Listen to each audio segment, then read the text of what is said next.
Hello and welcome back to What Self-Care Looks Like. I'm Brittany Elliott. I am a self-care and mom life management coach. I help working moms create simple, sustainable self-care routines that help them reconnect with themselves and improve their overall wellness. So today, this episode is going to be all about burnout and balancing burnout, what causes burnout, how we overcome burnout, how we live with it, things like that.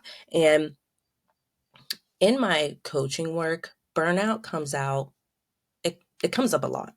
And some women are burnt out because they work full time in a high demand job, then go home to manage their household. Some women are burnt out because they are stay at home moms who don't get enough breaks from their children.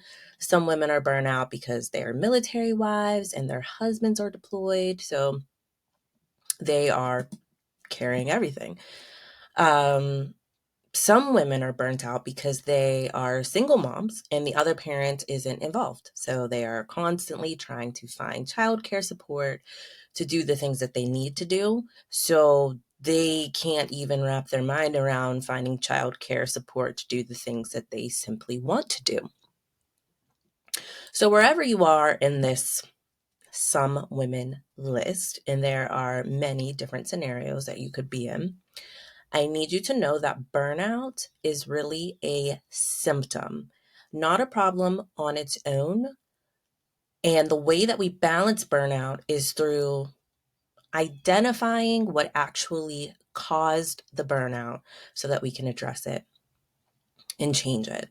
So, in many cases, burnout is actually the symptom of high standards, unrealistic expectations, weak boundaries, a focus on efficiency over effectiveness, and lack of self-care. And so those things tend to start, killing us slowly through burnout. So I'm going to break down these 5 areas, let you know how they may be impacting you, define them, give you some details about them, and really to help you overcome them if you're sitting in any of these buckets, okay? So, high unachievable standards. So, standards are a level of quality or attainment in relation to your own abilities and your own achievements. So, motherhood is a wild ride, and you may have come into it thinking not much would change, right? You would work all the way up until the last second before your maternity leave, and you would keep your home spotless, laundry would always be under control, and you would be able to thrive on 4 hours of sleep. You'd go back to work and you wouldn't forget about anything, you wouldn't get stressed out or have clogged ducts and a bunch of other high standards of motherhood that lacked a bunch of research. Most likely because you've based how you'll perform as a mother on how you've performed as an overachiever your entire life. And a lot of us get into that cycle. Motherhood isn't like that. It's not like anything you have ever done before. So you cannot create a metric based off of your success rate and every other hard thing that you've done in your life up to this point, because motherhood is its own beast. Mostly because motherhood is really not about you. It's not about your identity. It's a role. And in that role of motherhood, you work for your child. And you have no idea what kind of child you are going to get until they get here. And then you have to relearn them and learn them again and really tend to their needs. A lot of that in the beginning of motherhood. So please change your standards, change those metrics that you are measuring yourself up against. Focus on being rested and present so you can learn all of the ways to support your child's growth and your child's development. Now let's move into unrealistic expectations. Expectations are a strong belief that something will happen or be the case in the future in relation to the people around you. So many women think that they have a really strong village during pregnancy. So then when the baby comes, your village gets real busy. So that could cause you to walk around being quite resentful because there's just not a revolving door of help whipping through your home. The unrealistic expectations will lead to overwhelm. And the sad part is you probably don't have a solid reason for why you expecting a revolving door of help in the first place. And I know when I was pregnant, there were a lot of people who said, if there's anything you need, call me. I'm right around the corner. I'm 5 minutes away. But I think realistically, how I thought it would work is that people would just show up. And I see this a lot in posts on social media of new moms, but also in the coaching work that I do in the groups of just, all these people said that they would be there to help me, to support me, and to offer childcare, and no one's here. And, no one's able to help me, and everybody is busy. So it's one thing if someone is not helping you because they just do not want to. And then it's another thing if someone is not helping you because they are unable to, because their life is busy. So we have to let go of the expectation that other people are just going to pop up and be able to pour into ourselves unprompted. So if we need help, if you need help, call. Call the person and ask them to come over and sit with you or take the baby with you to someone's house. There are a lot of things that you can do to encourage and support your village in supporting you. But sitting in resentment will not do that for you. Stephen Covey wrote in The 7 Habits of Highly Effective People that frustration is a function of our expectations, and our expectations are often a reflection of the social mirror rather than our own values and priorities. So I'll ask the question, do you know what you value? Are your priorities clear in the type of mother you want to be, in the type of life you want to have, in the type of wife you want to be, and all of those factors? And if the answer is no, you need to start there with determining those things so that you can live your life in alignment with your priorities and your values. Moving into weak boundaries. So when you have weak boundaries, you will burn out. And I don't just mean boundaries against, if someone asks me to borrow $100 again, I'm not going to give them $100 because they never pay me back, or I'm not going to loan out my lawnmower. I mean boundaries like I will only allow my children to be in 2 activities per year, and then the next thing you know, they're in 2 activities per season, which ends up being like 8 activities per year. So now 3 days a week and every Saturday, you're running around to tournaments and practices and having to bake cookies and fundraise for 8 million things because you negotiated yourself out of a boundary that you set. So it's a weak boundary. Or when you set a boundary that's just really not in alignment with you. For example, if you're the first person in your group of friends to become a mother. So when you were pregnant, and shortly after you had the baby, maybe you told them, hey, every time we go out, it's just going to be girls time. I'm always going to leave the baby at home. And then you get there and you realize, I want to have my child with me. And you see these other women there with their children and they're able to have fun and have a good time. So now you're completely depleted on your friend time, going out with your friends, because you set a boundary in your life to not include your kids in this activity. And now you want your kids there because having your kids with you is actually more aligned to how you want to live your life. I have a friend, she told me like flat out, if we're going to do something, it has to be kid friendly because I'm always going to bring my kids. And I'm just like, fine. So I still invite her on things that just if me and my husband are having date night and I'll say, hey, do you guys want to come? We're just doing date night. Like, is your mom in town going to be watching the kids? And if yes, great. If no, great too. That's no problem. I'm not um, creating a list of people who need to bring their kids and don't bring their kids. But I do know that there are people, especially people who don't have kids, typically have a preference, or we assume that they have a preference to not want to be around kids. So we try to create our life and to be able to be included in things with them based off of, oh, well, they probably don't want me to bring my kids along, so I should not do it. But ask your friends, hey, is it cool if the kids come around? I'm sure if they're your really good friends, they want to see your kids. They probably love seeing you as a mom, unless your kid's a terror.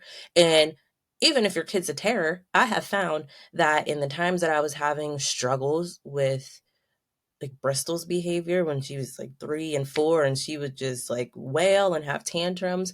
When I had my buzzin with me, who is my best cousin, call her my buzzin, shout out, when she was there, she would be able to jump in at the point where I was basically like reaching my brink of just like, I'm about to go off on this kid. Like, I have no more patience. She would really be able to come in as, as auntie and be able to correct my daughter. So it was very helpful and supportive to be around people, and for my daughter to be around other adults and learn the other adults who she's expected to listen to and learn how to live life from. So keep that in mind as well.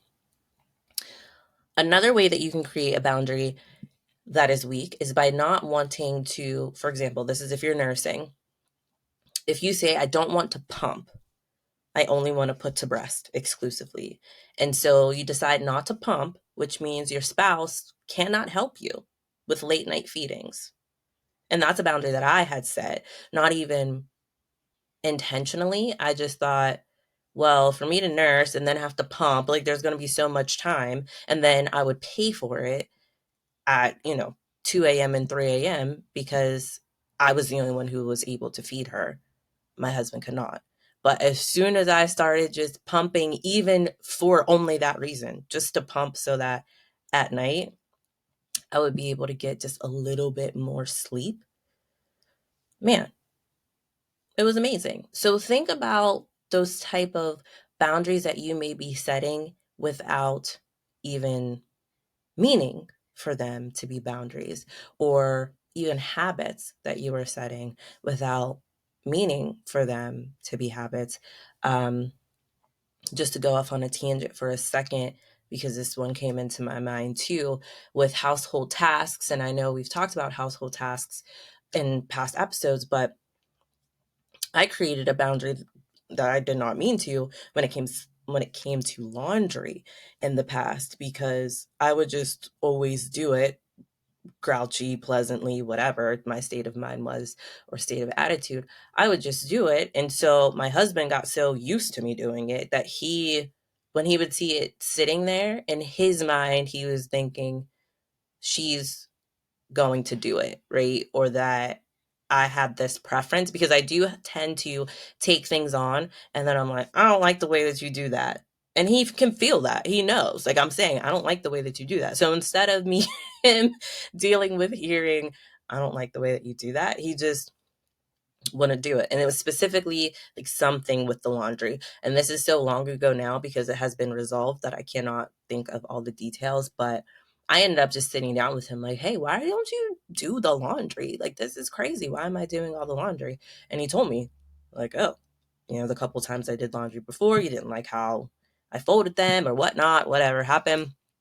And he was like, I'm perfectly fine and perfectly capable of doing laundry. And immediately, like that day, started doing laundry and was doing laundry has done laundry ever since, right? But how much resentment had I built up over that time by just not being vocal about what I need from people. So, fully coming back to the point about boundaries. Sometimes our boundaries are based on our standards or our expectations. And if those are out of whack, then our boundaries will be weak. So let's talk about having a focus on efficiency over effectiveness. So, over efficiency is death by multitasking.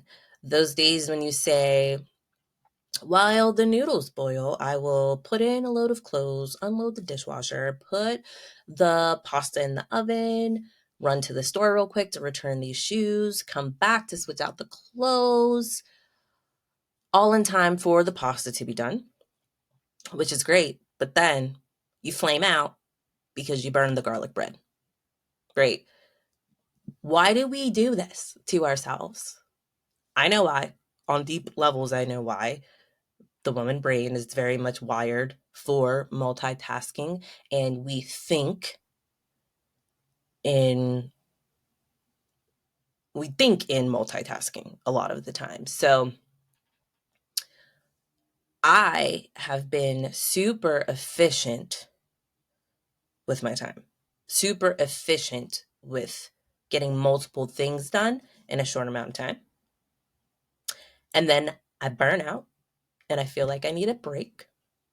And then my husband is usually the one who snaps me back to reality by saying, nobody asked you to do all of that.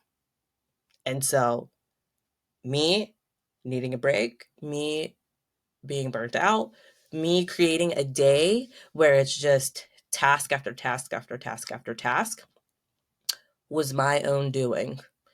We can blame how I was raised. We can blame societal expectations on women. We can blame uh, a multitude of things.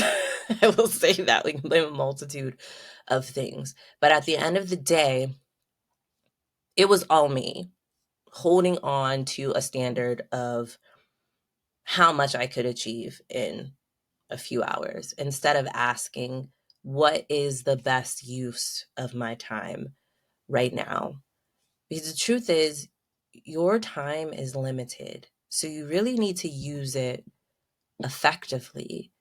And effective means successful in producing a desired or intended result. So, what are you trying to get done compared to the standards that you have once they're tightened up and clarified, the expectations that you have for everyone else, right? Because if you go into this huge project of cleaning the house and you don't talk to your husband or any other able-bodied person in the house about how they are going to help or if they have the capacity to help, and then you get mad at everyone else for not helping and you just rage clean, and then at the end of it, you feel defeated, it's still on you. And a lot of times we will blame everybody else for what they did not do instead of asking ourselves, why was it so important to me that we got the entire house cleaned today? And if you cannot come up with a reason that seems well intentioned, that really truly came from the heart, and something that led with love and kindness for yourself and others, then you really need to reassess the decisions that you're making and the expectations you're putting on other people and the standards that you're holding for yourself. So are you seeing how this all really works together, and how the way we approach life, the way we think about life, the way we think about ourselves is really what causes burnout? So we're going to finish up by talking about lack of self-care. Of course, I'm going to mention this. I'm a self-care coach. But if you're not putting in the effort to protect your well-being and happiness, you will experience burnout. There's just no way around it. So you have to have an overall wellness approach to self-care.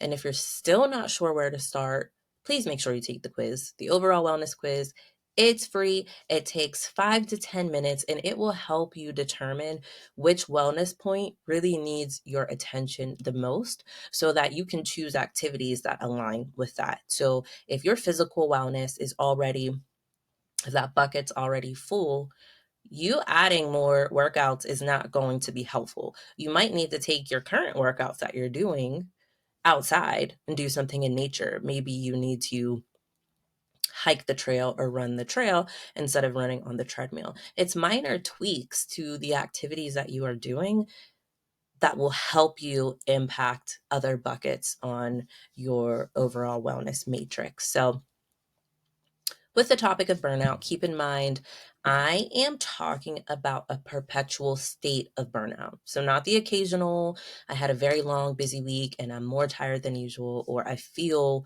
burnt out right now because I'm just overloaded, but the ongoing, days on end feeling of burnout. Burnout is real, it breaks us down. You have to truly understand what's causing your burnout so you can be more effective in how you're using your time and what you're planning into your weeks. You have to make changes to your standards, your mindset, and your lifestyle. I believe that there is a trade off for everything. You can't take on more at work without doing less of something. You can't become a mother and still participate in all of the things that aren't aligned with the type of mother you would like to be. You can't stay up late to watch a movie on work night and still get the same amount of sleep that you need to perform at an optimal level the next day.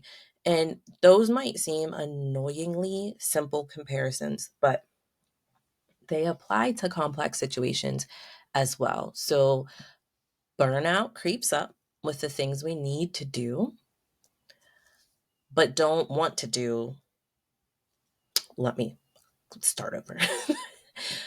Burnout creeps up when the things we need to do, but don't want to do, are taking up more space than the things we want to do, but don't need to do. So instead of spending more of our time on things that energize us, we are spending more time on things that fatigue us. Every time I see people post or talk about how back in the day they could walk miles around their college campus, stay up all night bar hopping, and go to work hungover, but now they can't do it. I always think about how back in my day, that's what I really wanted to do. And that stuff truly did energize me. As trashy as you may think that doing that stuff is, like that did really energize me. So I would be able to do it. Today, conversations, depending on who I am talking to, will completely drain my energy just based off of a conversation because my my energy versus fatigue barometer, I have more clarity on that, and my vision for my life has changed. And so anytime it gets out of whack and starts leaning toward depletion, I become a mess. Like I become a complete mess. So be mindful of that. There are plenty of things we need to do. And when you are planning your days, don't pile on too many needs without including any of your wants for the day. And try to do that as often as possible. Again, I'm a mother, I work full time, and I have a business, and I'm a wife, and my parents, our parents, they're getting older. They need our support too. I have a niece and nephews, and we want to travel. There's all these things that we want to do and need to do. And so I get that there are going to be days where you just have to do it's like all needs based day. There's not much wiggle room. And that's why I'm always really encouraging you to wake up early before the home so that you can do some things that you want to do then first thing. If you prioritize yourself first thing, then as your day gets busier, you can always remember, hey, I'm so happy that I took that time for myself this morning because it's 4:30 and my mom just called and she needs me to come over. Or I had a day where my mom called me. She was in the hospital. I had to leave from work, go straight to the hospital and sit with her. You just don't know. After you leave your house for the day, the world outside of you is it's just not in your control. The only thing that you can control is yourself. So prioritize your self-care, especially checking in on your emotional wellness so you don't get out of touch with your needs or how you are feeling.